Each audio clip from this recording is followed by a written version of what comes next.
Justice اعجاز انور Peshawar high court کے جج صاحب نے بڑا اچھا سوال کیا جس کا کوئی جواب نہیں تھا۔ وہ شکایت کنندہ جو ہمارے خلاف گئے ہوئے ہیں وہ یہ تھا کہ آپ کو جب پی ٹی آئی میں اپنے آپ کو آپ کلیم کرتے ہیں تو آپ کو تو چاہیے تھا کہ آپ یہ کہتے کہ انٹرا پارٹی الیکشن کرائیں لیکن بلے کا نشان واپس نہ لیں۔ آپ تو اس بات پہ آئے ہیں کہ بلے کا نشان واپس لے لیا جائے، تو لہٰذا آپ پارٹی کے اندر ہیں یا پارٹی کے مفاد کے خلاف کام کر رہے ہیں؟ تو میں سمجھتا ہوں کہ یہ بہت پرٹیننٹ اور امپورٹنٹ کوشچن تھا۔ اس سے یہ ثابت ہوتا ہے کہ کچھ لوگ پراکسی حرکتیں کر کے کسی اور کا ایجنڈا لے کر کے بلے کے نشان سے قوم کو، عوام کو اور پی ٹی آئی کو محروم کرنے کی سازش کا حصہ بن کے ہمارے خلاف الیکشن کمیشن میں گئے، لیکن بدقسمتی سے الیکشن کمیشن اس وقت سہولت کاری کر رہا ہے اس مافیا کو واک اوور دینے کے لیے، اس شہنشاہ کرپشن نواز شریف اور اس کے لواحقین کو یہ بینیفٹ دینے کے لیے کہ کسی طریقے سے کمپٹیٹو پروسیس سے سب سے بڑی political party P T I کو وہاں سے آؤٹ کر دیا جائے۔ کل ہی پرسوں ہی میرے حلقے سے جو کہ NA47 سے میں الیکشن لڑ رہا ہوں، ہمارے ایک دوست سوشل میڈیا کے اس نے سروے کیا جو کل آپ نے دیکھا ہوگا،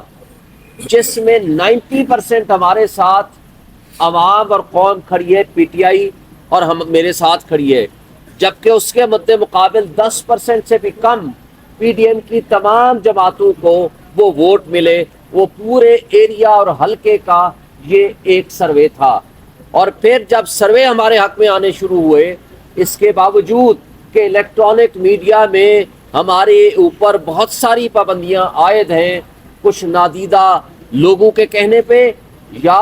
مافیا کے ساتھ آشیرواد کرتے ہوئے، لیکن اس کے باوجود جب انہوں نے اور سنو ٹی وی نے اور کئی ٹی ویز نے جب وہ سروے جاری کیے تو پیمرا بیچ میں آ گیا سہولت کاری کرتے ہوئے کہ جناب کوئی جو ہے الیکٹرانک میڈیا کا یا ٹی وی چینل سروے نہ دکھایا کرے۔ بھائی یہ الیکشن ہے یا یہ سلیکشن ہے؟ پوری دنیا میں سروے دکھائے جاتے ہیں، پوری دنیا میں یہ موقع دیا جاتا ہے کہ تمام پارٹیز کا سروے کیا جائے، اور صحافت کی آزادی ہے، اس میں رائٹ ٹو انفارمیشن ہے، آرٹیکل 19 اس میں ہے، آرٹیکل 19A ہے کہ ہر کسی کو موقع ملے اور پتہ چلے کہ کون کتنے پانی میں ہے۔ تو میں سمجھتا ہوں کہ آج جو سازشیں پی ٹی آئی اور پی ٹی آئی کے لیڈرز اور پی ٹی آئی کے ورکرز کے خلاف ہو رہی ہے، یہ بہت قابل مذمت ہے۔ صرف یہی نہیں بلکہ اس کے ساتھ آپ نے پچھلے 15 دن کا ملاحظہ کیا، نامینیشن فارمز چھیننے، سکینڈر پروپوزر کو اٹھانے، اغوا کرنے، تشدد کرنے، کینڈیڈیٹس کے اوپر تشدد کرنے، ان کو اٹھانے، اغوا کرنے، ان کو گرفتاریاں، یہ سارے اس پروسیس کا حصہ رہی۔ اور جس تھوک کے حساب سے ریٹرننگ آفیسرز نے ہمارے نامینیشن فارمز ریجیکٹ کرے باشمول میرے، میں سمجھتا ہوں کہ یہ نہایت قابل مذمت حرکت ہے، یہ آئین کی خلاف ورزی ہے، یہ قانون کی خلاف ورزی ہے، یہ آئین اور جمہوریت کا تماشا کرنے کے برابر ہے۔ دیکھیں آج ہم آگے چلتے ہیں، جو ماضی میں ہوا چھوڑ دیں فار دی ٹائم بینگ، لیکن کیا ہم فری اینڈ فیئر الیکشن کے بغیر اس ملک کی جمہوریت کو مضبوط کر سکتے ہیں؟ جواب ایک ہی ہے، نہیں۔ کیا فیئر ٹرانسپیرنٹ الیکشنز کے بغیر ملک کی معیشت کو درست کر سکتے ہیں؟ جواب ہے نہیں۔ کیا فری اینڈ فیئر الیکشن کے بغیر سیاسی عدم استحکام کو ختم کر سکتے ہیں؟ اس کا جواب ہے نہیں۔ تو پھر جواب ایک ہی ہے کہ جو شخص، جو ادارہ، جو لوگ اس ملک کے ساتھ مخلص ہیں، ان کے لیے ایک ہی ہدایت اور نصیحت ہے کہ آئیں اس ملک کی جڑیں کھوکھلی کرنے کی بجائے، اس ملک کے اکائیوں کو کمزور کرنے کی بجائے آئیں ہم مضبوطی کے ساتھ اس ملک کو مضبوط کریں، اور اس کا واحد حل فری اینڈ فیئر الیکشنز ہیں۔ اس لیے کہ آپ کے پاس ڈالر کا انفلو تب آئے گا جب آپ ایک مستحکم حکومت بنائیں گے جس کو پبلک کی سپورٹ حاصل ہوگی۔ اس لیے کہ آپ کو جب سخت فیصلے کرنے ہوں گے تو پبلک کی سپورٹ کے بغیر نہیں کر سکیں گے، ورنہ جو تماشا ہم نے 18 مہینے میں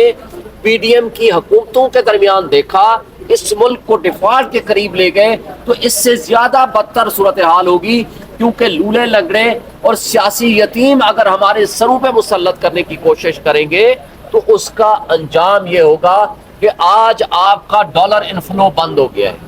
آج آپ کی مہنگائی اپنے عروج پہ ہے، آج بجلی کا ریٹ آپ دیکھ لیں، پیٹرول کو دیکھ لیں، ڈالر کا ریٹ دیکھ لیں، آپ بدترین معاشی تباہی کی طرف جا رہے ہیں۔ جبکہ اس کے مد مقابل میں عمران خان کا جو لاسٹ ٹینیور تھا، اس کے باوجود 3.5 پونے 4 سالوں میں 2 سال ان کا کورونا میں بھی گزرا، پھر بھی last time 6.2% G D P تھی، اس وقت $24 بلین کا آپ کے پاس ریزرو تھا اور ڈالر انفلو تھا، اس لیے کہ اوورسیز آپ کے اوپر تب انویسٹمنٹ کرنے کے لیے آئے گا جب یہاں سٹرانگ جمہوری حکومت ہوگی۔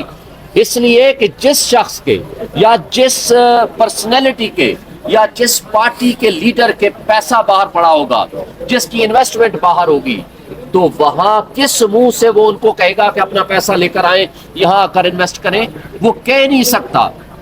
اس لیے میں سمجھتا ہوں کہ پی ٹی آئی کے ساتھ آج 80 سے 90% عوام کھڑی ہے، اور عمران خان واحد لیڈر ہے، ویدلی لیڈر ہے، جس کے اوپر اوورسیز 100% ٹرسٹ کرتے ہیں۔ آج وہ اپنا پیسہ لے کر یہاں آئیں گے، انویسٹمنٹ کریں گے، تو ہمارے ملک کو ترقی ملے گی، ہمارے ملک کی معاشی بہتری آئے گی، ملک میں سیاسی عدم استحکام کم ہوگا اور ہمارے مسائل کم ہوں گے، ورنہ یہ نیشنل سیکیورٹی بھی ایٹ رسک اینڈ کاسٹ ہو جائے گی اگر خدا نخواستہ اسی طرح ایک شخص عمران خان کی دشمنی میں تمام اداروں کو یرغمال بنا لیا گیا ہے، اور تمام ادارے باندی بن کے مافیا کے سامنے سرنگو ہو کے کھڑے ہوئے ہیں، اور یہ قابل افسوس بات ہے۔ اس سے ہماری ملک کو نقصان ہوگا، ہماری معیشت کو اور 25 کروڑ عوام کو نقصان۔ اچھا شعیب شین صاحب بتائیے گا، نہ بلہ مل رہا ہے، نہ وکٹیں مل رہی ہیں، نہ پچ مل رہی ہے، نہ فیلڈ مل رہی ہے، نہ لیول پلینگ مل رہی ہے، چھکا مارتے ہو تو پیچھے سے سٹمپ آؤٹ ہو جاتے، یہ کشتی بھنور میں پھنسی کیسے نکالیں گے یہ؟ آج بھی تھر تھر کانپ رہے وہ لوگ جو ہمیں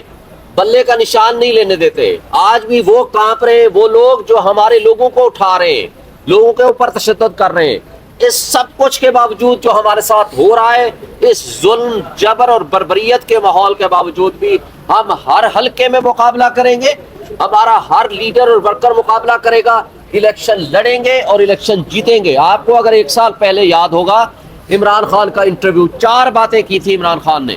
نمبر 1 کہ یہ لندن پلان کے تحت یہ مجھے جیلوں میں بند کریں گے۔ نمبر 2 نواز شریف کو لائیں گے، ان کے مقدمے ختم کریں گے اور اس کو اہل کریں گے۔ 2 تیسری بات انہوں نے یہ کی تھی کہ ہماری پارٹی کو ڈسمنٹل کرنے کی کوشش کریں گے، لیکن یہ 3 باتیں مکمل ہو چکی ہیں۔ چوتھی بات کی تھی کہ اس کے باوجود ہم انشاءاللہ الیکشن جیتیں گے، اور آپ کو 8 فروری کو نظر آئے گا کہ ہم الیکشن جیتیں گے۔ صاحب الیکشن میں 1 مہینے سے بھی کم ٹائم رہا کہ کہیں کوئی سیاسی سرگرمی ملک میں نظر نہیں آ رہی، نہ کوئی لیڈر باہر نکل رہا ہے، نہ کہیں سے ورکر باہر نکل رہے ہیں۔ آپ ہر حلقے مقابلہ کرنے کے کہہ رہے ہیں، کمپین کون چلا رہا ہے؟ آپ کے اکثریت تو کینڈیڈیٹ صاحب کے وکیل ہیں، وہ صبح شام عدالتوں میں رہتے ہیں، کمپین کیسے چلائیں گے حلقے میں؟ آج آپ کو میں بتا رہا ہوں، میں خود کینڈیڈیٹ ہوں، میں عدالتوں میں بھی ہوتا ہوں، میں حلقے میں بھی ہوتا ہوں۔ الحمدللہ میں جس حلقے اور جس ایریا میں جا رہا ہوں، لوگوں کی محبتیں اتنی ہیں، ووٹ عمران خان کا ہے، ووٹ پی ٹی آئی کا ہے، ووٹ نظریے کا ہے۔ ہم پورے پاکستان میں کمپین بھی چلائیں گے، لوگوں کے پاس جا بھی رہے ہیں اور جائیں گے، انشاءاللہ آپ کو رزلٹ بتائے گا۔